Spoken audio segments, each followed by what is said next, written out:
Hey guys, it's me, and so I've watched season 3, episode 9, and so you can check out the highlights of. I'm still getting used to like this format, so anyway, but you can check out the highlights in the description box. It's through my Patreon.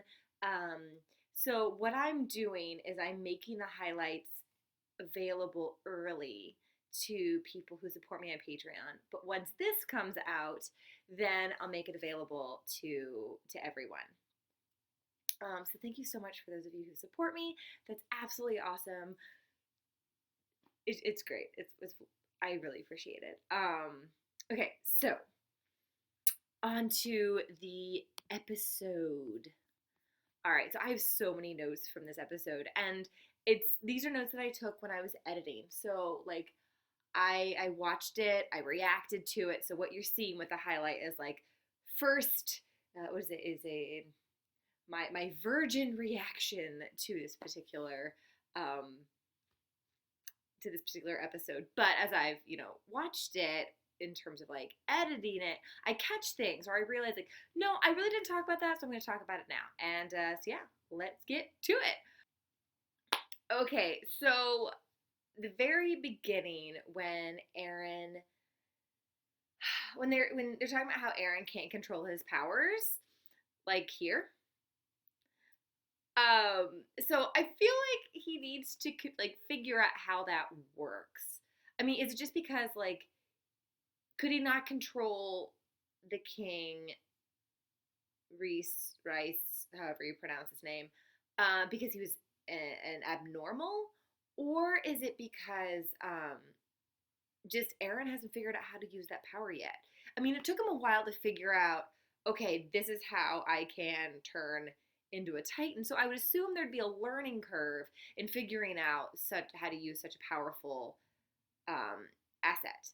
Same thing with learning how to control the like stone power or whatever, because it seemed like he could sort of use it, but um, definitely not in a controlled fashion. So, are they going to spend some time training with him? Are they going to get Titans and put him in a cage and have him practice controlling the Titans? Or is it just something that they're going to hope that he figures out in the field?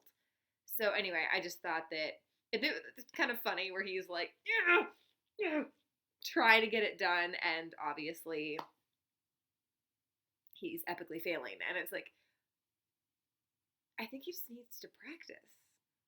So anyway, that's something that I thought was kind of interesting. Okay, so another thing. So far he has accumulated the ability to control Titans. He's also um, have the ability to build wall essentially. So like, what other powers is he going to? Um, is he going to? What's the term I'm looking for? Collect, gain.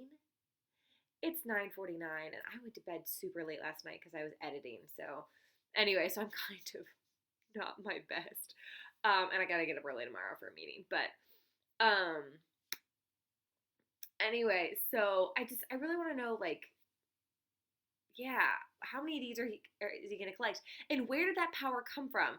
Did I miss that, or are they gonna talk about it later?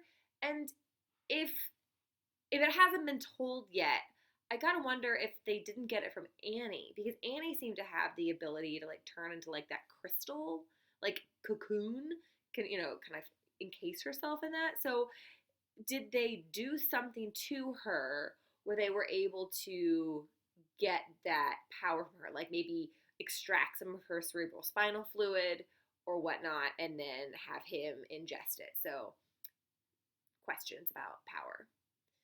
So okay, so this show, I went back and I watched some of my first reactions, and it's just really funny how I don't know, like I feel like while watching the show, I've become a little more hardened, just because you can't watch people getting eaten constantly without either it breaking you down or you kind of just getting used to it. And I feel like it's kind of where I am right now. But I'm also like, I marvel at how this show, even when I feel like I'm becoming more calloused to the plight of some of the characters, or definitely the innocent bystanders, like they do stuff that just like, I don't know, it just makes me actually care, like viscerally, for these innocent bystanders in this town. When I realized while I was editing, like as I was editing it, I was like, oh my gosh, like I was really scared for them. And I was like, wait, Barry, these people aren't real. So like they're animated. Like they don't exist. They're a creation. Remember that. It's just funny how like I'll have moments where I am completely hardened and calloused, and then there are other times I'm just like, oh my gosh, everyone's gonna die, and I'm scared and I'm upset, and it's like, slow your roll. It's okay. Like this is just, I guess it's the beauty of storytelling, is that it really like sucks you into an alternate universe. So, which I think is pretty cool. Okay, something else. So while I was editing this, I was actually over at Chris's place, and we had dinner, and I was editing, and he had just finished doing some work, and he just wanted to sit down and watch some television. So he put on Robotech, which I love the fact that we have like old school anime, and then we have like the new stuff. But it was really great to see the difference in animation between Robotech and Attack on Titan in terms of like the quality of the animation, which is just pretty marked. And it was really fun just to see. But yet, like, he still loves Robotech, even though it, is clearly from, what is it, 70s, 80s, something like that. I like how I have this, like, swoosh in my hair. It kind of reminds me, sometimes my hair does this, and it reminds me of the elf from, what is it? Rudolph the Red-Nosed Reindeer, the guy who wants to be a dentist. That's what my hair reminds me of. Sorry. Okay, so anyway, that's something else that I noticed, is just the change in now. That you're not gonna be able to unsee that. Sorry. But yeah, just the difference was pretty awesome. Okay, I mentioned this in my reaction, but I'm gonna state it again, and that is that I absolutely freaking love the detail of the animation. I guess this builds on my previous point, where it is far and away more advanced than Robotech. But like the fact that these animators go through the trouble of animating wood grain on the cannons. And not just any wood grain, but like laminate wood. I don't mean laminate as in terms of like fake wood. I mean laminate in terms of like where they stack wood and they warp it. Like they went through the trouble to put that on every single cannon. It's just, yeah, I was floored by that. Just like little tiny details like that I just think are pretty awesome. So, oh, okay, sorry. I'm looking at my notes, and I just wrote one brain in the room, and I was like, what was I trying to say about that? Okay, so this is when I talked about individual humans being intelligent, people being dumb. And that kind of reminded me of something that Chris told me. And I'm sure he got it from somewhere. In fact, he told me he did. But when you get a group of guys together, and I'm sure it applies to girls too, but definitely, definitely guys, where there's only ever one brain in the room. And I might offend people about this, but whatever. To where if you have one guy, you have one body and one brain. But then if you have two guys, you have two bodies, but yet somehow the presence of another person kind of like diminishes or drops their collective intelligence, and then you have still only one brain. It's like two people that are sharing the one brain. And then in terms of logic and reasoning and critical thinking, and this is probably why like guys in college do the weirdest, stupidest things. But I feel like when you get like a massive group of people together, it's still like only one brain. Like you have all these people that just stop acting intelligently, and this goes for guys and girls. And it's just dumb. And I was just like, oh my gosh, like guys, I understand you are distrusting of the government, but like, I don't know. It just collective the stupidity of a large collection of people is frustrating to me. Okay, so that's what I was meant when I put one brain in the room. All right, so okay, here's something.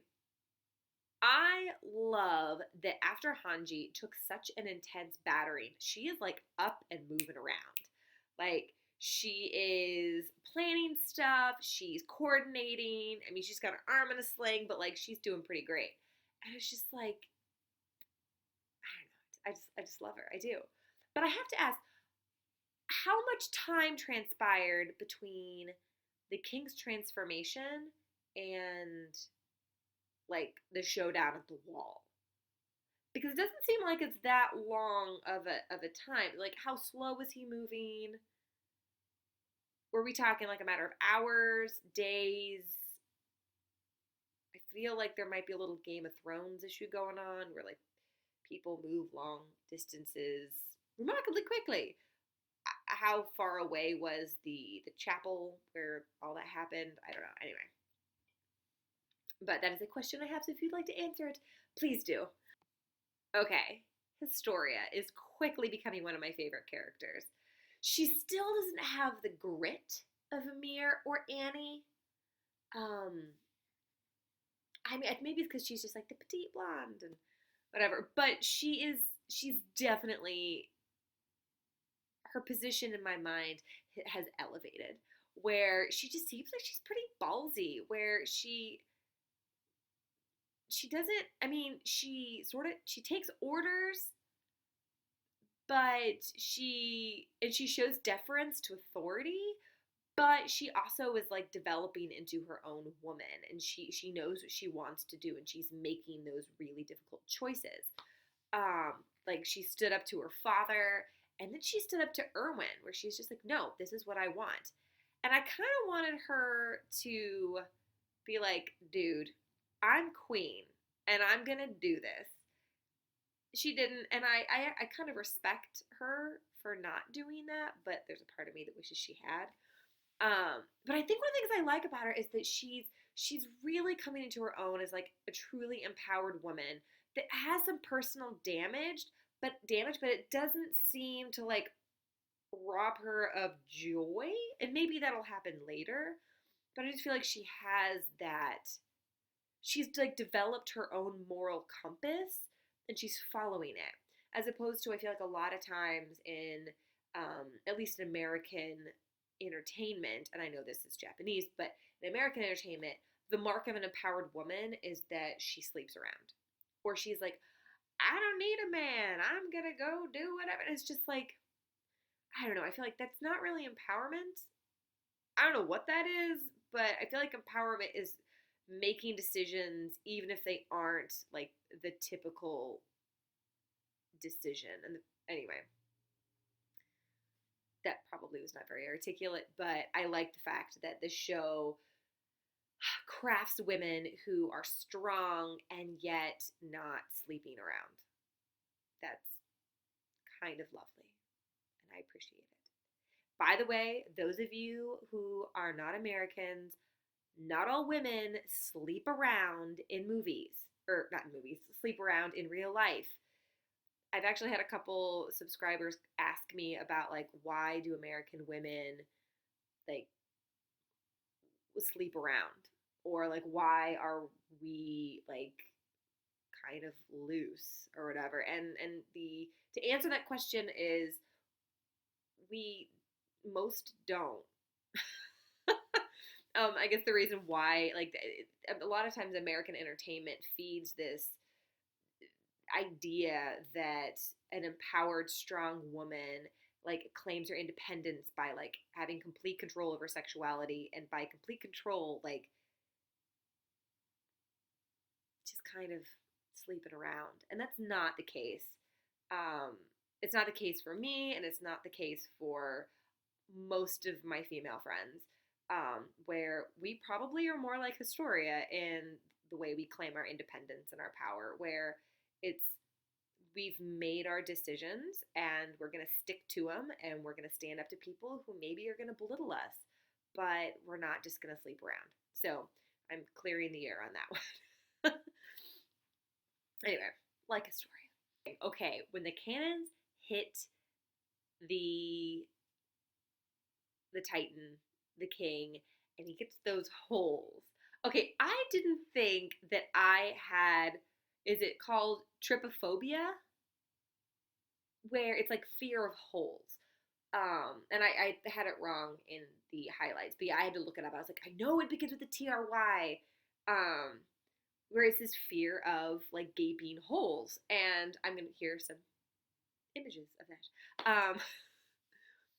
But, and I'm going to take them down. There we go. I had friends who talk about how they have this, and in fact, a woman in my ceramic studio, she does. And I've never had it. I never thought I did until I watched this, and oh my gosh, my skin crawled. And it was just like, why? And I realized it's because for me, I guess it's like holes in the body or holes in the skin. And I was doing I was like, okay, why is that triggering for me? And I hate that word trigger, but why does that cause me to have that visceral response? And I realized after doing some reading that it's like an evolutionary response to where we avoid individuals that have infection or disease. Where, because I realized I'm like, it's kind of like giant blackheads that the king has. Is what it kind of looks like, and it's because like certain pox or certain bacterial infections, like maggoty, whatever, like wounds, like those are holes. It shows infection, and so we have this like this ingrained in us to avoid the holes, um, to avoid the infection. So I realized like that's why I have that response. Like flowers, pomegranates, like I don't know, those don't bother me. Like sunflower seeds, stuff like that doesn't bother me. But like that dude with the holes, that was so gross. But not nearly as gross as what is that's what I'm gonna talk about in a little bit. I guess I can talk about it now. It's not until later in my list of things, but oh my gosh, his face, where it was like dragged along the ground. Oh my gosh, it was. I think to date that is the grossest thing I've seen on Attack on Titan. I can't think of something that surpassed it. When like he lifts up, his face is gone, and his viscera like folds over and spills out into the city. Like they took that to 11. That is so gross. Um, and take a quick look at his tongue. What does that look like to you? Just put that out there. All right, so let's see. I like the fact, okay, so Eren, up until this point, it seems like Eren has been like the chosen one. At least that's how it kind of feels. Until we realize what his dad did, and that maybe Eren is not the chosen one, it's actually Historia. And I feel like this chosen one narrative is really common in entertainment. For instance, you have Star Wars, and you have Avatar, The Last Airbender, and you have Buffy / Angel, and you have all these narratives where you have like the chosen one. But I really like the fact that in Attack on Titan, the most important, bigger characters are actually the characters on the periphery of like the chosen one. At least the way it seems right now, it seems like Historia should have been the chosen one. But all these other characters are kind of supportive. I don't know. Maybe Eren, like, I just feel like there's a dearth of like prophecy which is nice because I think prophecy is way overused, particularly in American entertainment. I mean, it's everywhere. It's in Teen Wolf. It's in, it's like, what is it, Dark? Or is it Lost Girl, that ridiculous Canadian show about a succubus? Um, oh gosh, there's just prophecy. I love the fact that Attack on Titan has like a crazy, crazy scenario, but there's no prophecy. I think it's overused. All right. I feel like right before Eren transforms and takes the cannon, the not the cannon, the explosives, there seems to be like a transformation. And I mean, he like beats himself, and I do not recommend or encourage beating yourself up or injuring yourself in any way. If you feel like you are planning on doing that, please tell someone.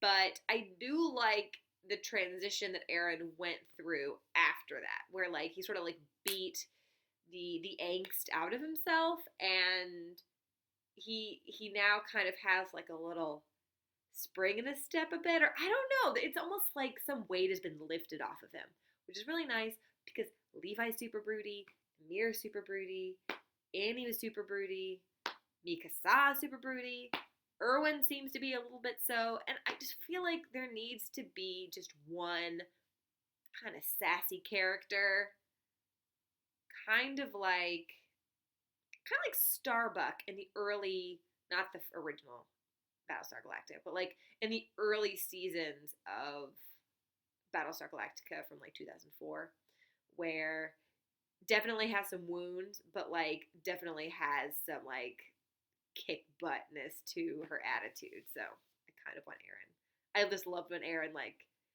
is stretching and like getting ready, and I'm like, that's the Eren I like. Okay, I forgot about this until just like I read it. What did Historia see when she sliced her dad's neck? Is that like a connection, like a bloodline connection? Did those things actually? I mean, clearly they probably happened. I like how I said that. Clearly they probably happened, but how did she get that image in her head from her dad? And what was it? Okay, so it's like you have him behind bars talking to his dad that clearly has like the pale eyes, that he's gone through the transition. He's begging his dad to like destroy the Titans. Clearly his dad didn't. Then you have like the brother and the daughter, his daughter, but like what what's going, like, could they have stopped it? Is there a better, was there a better path, or did they make the decision that like having the Titans was the best path for humanity? Like, I really want to know. And I just feel like the show is just gonna take me, it's gonna like throw us for loops because that's what it does. But I just, that those flashes, just, I have no idea how to interpret them, and so I hope some clarity comes from that. Okay, and lastly, Kenny. So with Kenny, I was really annoyed because I thought he was gonna be a throwaway character, and I was like, what's the point of introducing this rather unique, kind of bizarre character and then kill him off? And then he has the needles, or the needle.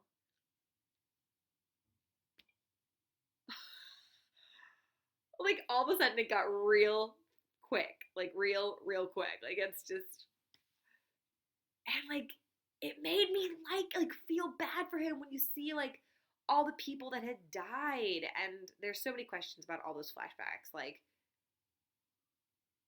who was the guy that he stabbed. i'm sure I'm sure that was discussed earlier and I just forgot. Like just all those things. I feel like there's a couple flashbacks in this episode that are forcing me to ask questions that I otherwise probably wouldn't ask. But just Kenny like embodying kind of like the traditional kind of old west bad guy slumping against the tree, like possibly defeated, and it's like, and he like, it's like he has another trick up his sleeve, and I'm excited about this. So, yeah, I'm hoping to watch the next episode probably Friday. So it's Wednesday today. I'm gonna post this on Thursday, but yeah, I'm gonna up it. And then I hear that there's been a delay in the second half of season 3, which I'm happy about because that means I can catch up. But then also I'm annoyed because then I gotta wait. So, and then I probably will focus more on Erased once I'm done with this, and I'll kind of do the same format. So hopefully this works for you guys and that this isn't too long-winded and annoying. Please leave your comments in the description box, not the description box, in the comment section, just so I know how to like fix things. I'm navigating how this works, and it's it's very humbling and very allows me to be very vulnerable to like try something so publicly. So please let me know how I can be better. And yeah, I hope you enjoy the highlights, which is essentially what my normal episodes would be. So anyway, I hope you have an amazing evening, and I'm going to quickly edit this and go to bed. So, all right, till next time. Bye.